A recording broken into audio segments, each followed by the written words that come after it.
Okay, go ahead and start with you, Benny.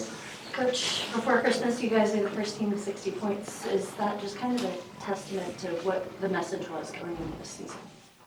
Well, it's a testament to the guys and the hard work that they've put in and the focus that they've been able to maintain through the first half of the season or whatever. And it's hard to play that many games where you don't have off nights or nights that hurt you badly. And I'm really proud of the guys because they're finding a way to be in every game, even if they don't have their best stuff. Like, I don't think tonight we had our best stuff, but we had a good first, we had a good third, and we got a big goal in the second from G again. And someone new stepping up every night and being able to get the job done. But guys are playing with the right intentions, and they're getting rewarded for it.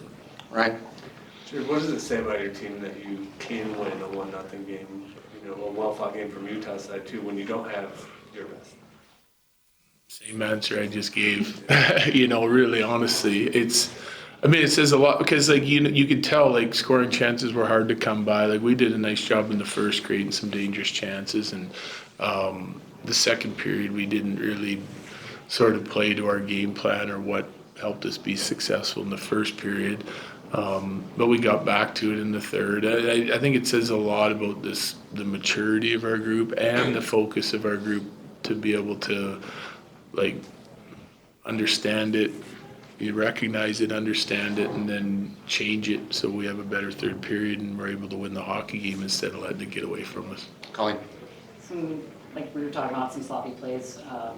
Can you have any more confidence in Scott Wedgewood after this game tonight? I mean, he was the best player on the ice for either team. There's no question.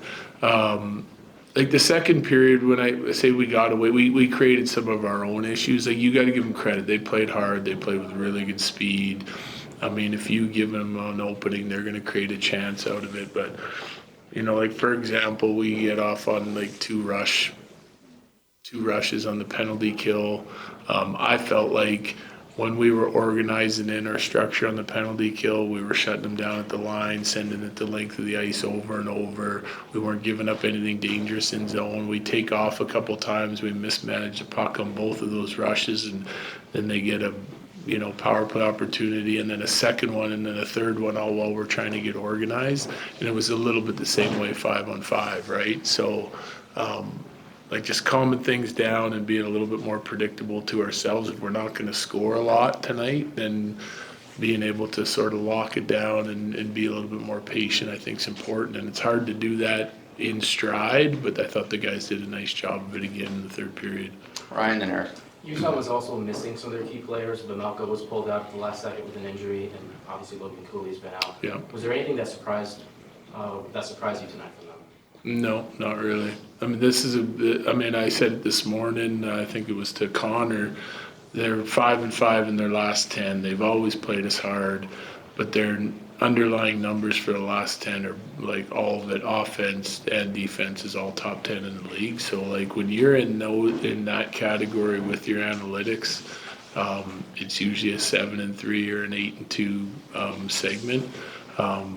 They've had a little bit of trouble capitalizing on chances, and other teams are doing a nice job capitalizing on theirs. But I think if you look at the numbers, it kind of tells you what they've been doing. It's what we try to tell our team to focus on tonight.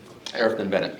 We've seen Sam Walensky have some games where he's been kind of the offensive part of that pairing. Today, Gerard, he obviously gets the goal. Even before it looked like he was all over the offensive zone pinching. Yeah. What about those two do you feel like works well together?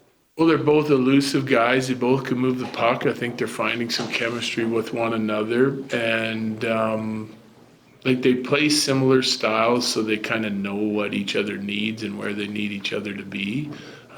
So when they're both having good nights, it looks like tonight. I thought that pair was really good tonight, and not just because G scored, that's one play, but they were moving the puck efficiently. They were defending hard. They weren't giving up a lot. They didn't have any troubles versus a rush. There's so many different categories that we kind of evaluate those guys on, but that game tonight, they played some really good games here recently, both of them, and as a pair, so it's a good sign for our team. Bennett.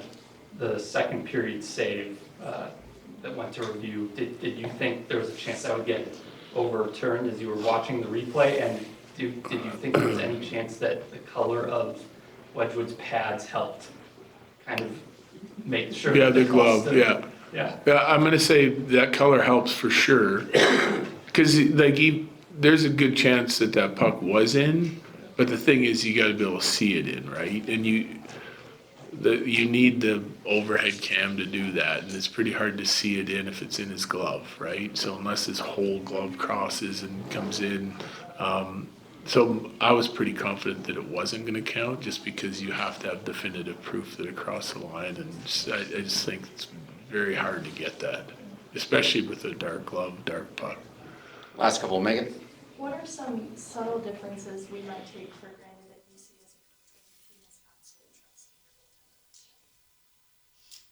your goaltender? Well, I kind of answered this last week, I think, but it's more, it's just being able to be what I would consider a half step quicker on offense, you know. And it's the same. It's not.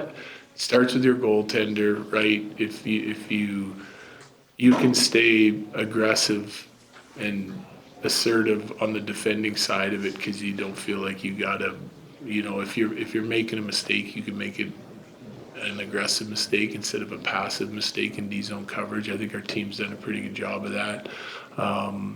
And, you know, when the D are retrieving pucks low in your D zone, if you're confident that those guys are going to win their touch and advance the puck, you can get a step on guys leaving the zone and get more dangerous off the rush and on your attack. And when it's going good, it looks great. And if you start losing some of those touches and you don't have confidence in your D to be able to advance it, then the forwards got to hang around longer in D zone to make sure it's safe before they get off on the rush. So it's like, I think that the confidence that you have in your goalie helps, the confidence your forwards have in your D helps, and the confidence your D have in your forwards to be, you know, reloading, tracking, getting above pucks allows them to stay up and help you create offense too. So I think it kind of filters through the whole team, but it kind of starts with the goaltender.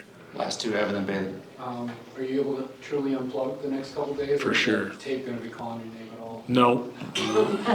I'll get up in the morning, have coffee these next few days and pick through some tape and then enjoy the time off. Bailey? 6 points and 6 games for Samuel Girard. As we kind of near the halfway point of the season, how have you been seeing his game grow, especially in the last Yeah, I just answered that the other day too, but I just think, like, someone asked me, I think it was Arf, like, how I evaluate his season, right? But his season's just getting going, you know, and that's the truth. You miss all of the end of the summer training camp, come back, play a couple games, and then you're out for another significant length of time. I think that, like, now you're hitting a part of the season where everyone's up and running at a full go and you're playing catch up, right? So that takes a little bit of time. He's always done a nice job coming back from injuries, but now we're starting to see his game really start to come around, and hence the production. And you know everyone's happy with his game now, and so I just think it was just a matter of time, you know, and a little bit of dedication from you to get going. Thanks, Rick. Right? Thanks.